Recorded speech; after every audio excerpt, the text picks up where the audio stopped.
Welcome in, everyone. You're taking a live look on this Wednesday morning at the Monument Circle, where the Christmas tree is all lit up. It is a chilly start to your Wednesday morning, so if you're heading out, definitely want to bundle up. It's a beautiful shot, though. You can see just off into the sky there. Really pretty. Welcome in here at 6 o'clock on your Wednesday. We hope you've had a great week so far. We know definitely the weather has made getting to and from work and school a little challenging for families this week, but this morning, the cold is what you'll feel. That's right. I know a lot of kids probably enjoyed snow day yesterday, a 2-hour delay, but today we're starting out, everything's starting on time, and the roads are looking a little bit better. Many of those main thoroughfares have been plowed through and treated. 10 times better than yesterday, but not perfect. You know, when it's so cold, you can't ever get it completely all removed. Right. Most of the interstates are okay, but there are some black ice reports coming in from NDOT, so watch for those. And then sometimes your city streets have a couple snow patches.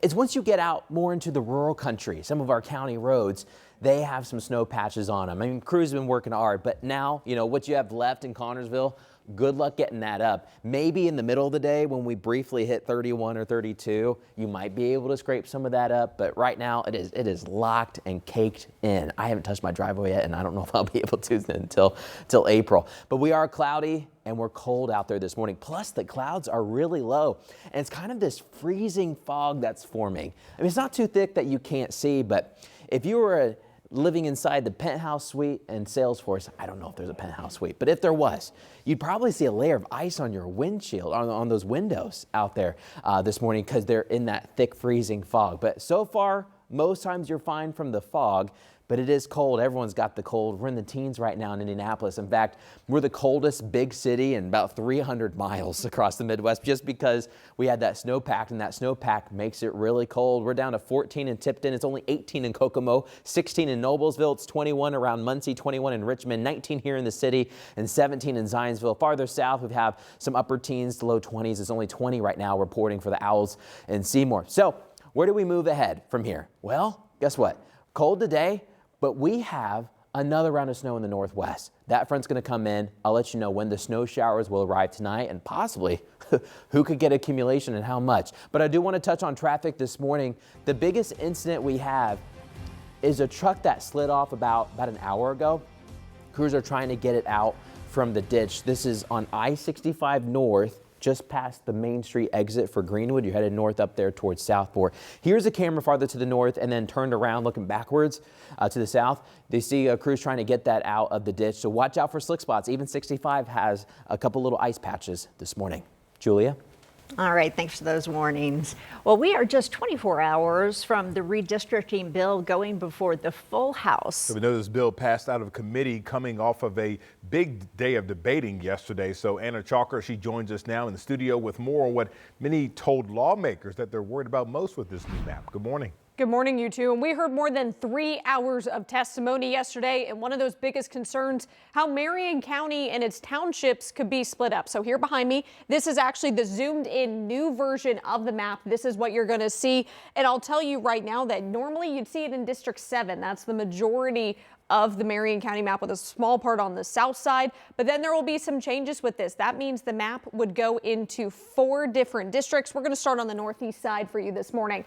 That's going to stay in District 7. That's going to be Lawrence and part of Washington townships. Something unique about this district, it'd go all the way down to the Ohio border. Now let's move northwest over here to District 4. That's going to be the other half of Washington, all of Pike, and just a sliver of Wayne Township. Going to the southeast side for District 6, that's going to be Perry, Franklin, Warren, and half of Center Township, including the city of Beech Grove. And the new 9th district would be the rest of Center, Wayne, and Decatur, stretching all the way down to the Kentucky border. And we spoke with City County Councilor Nick Roberts. He represents an area that would be split up by these districts, and he says this change could impact lives every day. If I have a constituent who needs to access their office to get Social Security, or they have questions about food stamps, not everyone can access the internet to actually do their job, right? Or to do that job. So they need to go to their congressperson's office. But if that congressperson office is now in rural Indiana, how do you expect them to access those benefits, right? Many of the residents we spoke with about this potential change, they had one word to describe all of it. They call it a headache, and also say that their beliefs and benefits would not really reflect the other voters who they would be added with that are a part of those rural counties, because this is really spreading from the center of the state all the way out to the border. So Marion County, that's going to be one of the bigger changes we're going to see with this map. But we know, like we said, this is a statewide thing. Millions of people impacted by this. So we'll look at the full map coming up here, but also what's going to be next for that as we're heading into the next couple of sessions. All right. Thank you. A lot of important stuff coming out of there this week. Thank you. Well, meanwhile, over at the State House, we are now learning more about yet another threat against an Indiana lawmaker. So this one began with an anonymous email claiming pipe bombs were waiting at the former home of State Senator Ron Alting. He represents Carroll County and parts of Tippecanoe County. So police showed up at that home only to find out the whole thing was a hoax meant to cause fear. Yeah, so the senator is sharing a statement saying, quote, Hoosiers can disagree strongly on policy, but we cannot allow threatening hoaxes or fear-based intimidation to become part of our public life. Now, this latest incident marks at least 11 Republican lawmakers targeted by threats in just the recent weeks. Well, time is now 6:05. This morning, there's major progress for safety here in our city. Indianapolis officially adopted its first ever Vision Zero action plan. The goal here is simple: eliminate deadly and serious crashes by 2035. The plan comes after a year of data and public feedback. So putting the plan in place will take money, public support, and changing how we all use the roads. You can expect to see changes including traffic signal timing improvements and more tactical urbanism projects. You know, as we do the annual reports, we'll be looking at new strategies and new opportunities as technology evolves, as new data and strategies and studies come about. We're able to incorporate that into our plan. As I describe it, I see it as a Ferris wheel. As new opportunities and ideas come about, let's use them, let's incorporate them. And where we see progress is maybe not progressing as fast as we want, then we can look at it and see how this is really working. But it will be a continual evolving process for Vision Zero. A plan is only good as what comes after, and now we have to turn our attention to implementation. Now, Vision Zero will launch a dashboard next year so you can track progress in real time. The task force will continue to meet, releasing annual progress reports. Well, this morning, Indiana State Police are trying to find the person behind a road rage shooting that put a man in the hospital. Take a look at this vehicle. This was the victim's car, and you can look closely and see bullet holes through the side of the door. This happened as he was getting off the ramp from westbound 465 to Man Road just before midnight on Tuesday night. Investigators believe the suspect drove away in a light-colored vehicle. State police are asking anyone who may have seen something to give them a call. This morning, we're learning how snow prints have helped Richmond police for a second time in less than a week. The department now telling us and posting that a set of scooter tracks fresh in the snow yesterday led to helping them arrest a suspect following a stabbing. So over the weekend, a set of shoe prints in the snow helped officers locate a suspect accused of an armed robbery.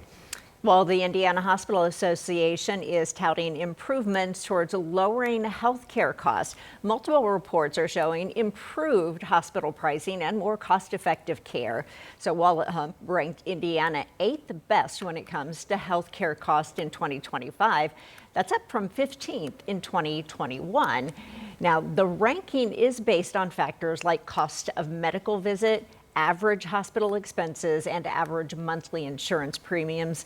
Now, that same study ranked Indiana 22nd in overall best healthcare systems and 20th in access to healthcare services. Well, the Indy Health District is outlining its goals for the coming year. This year was the first year for the nonprofit focusing on improving quality of life in a 1,500-acre along the north side from downtown to Crown Hill Cemetery. So this year they're focusing on this area because census data revealed that people there have much lower life expectancy than the rest of the metro.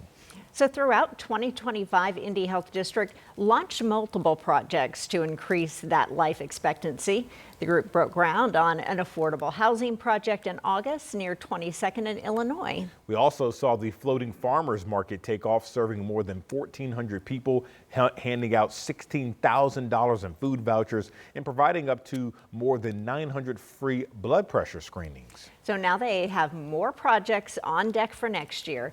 Indy Health District outlined outlined several big goals for 26. Among them, creating a master campus and urban plan for the district. They also want to increase employment in the district and help people stay financially stable. They also want to create a data-driven quality of life planning process.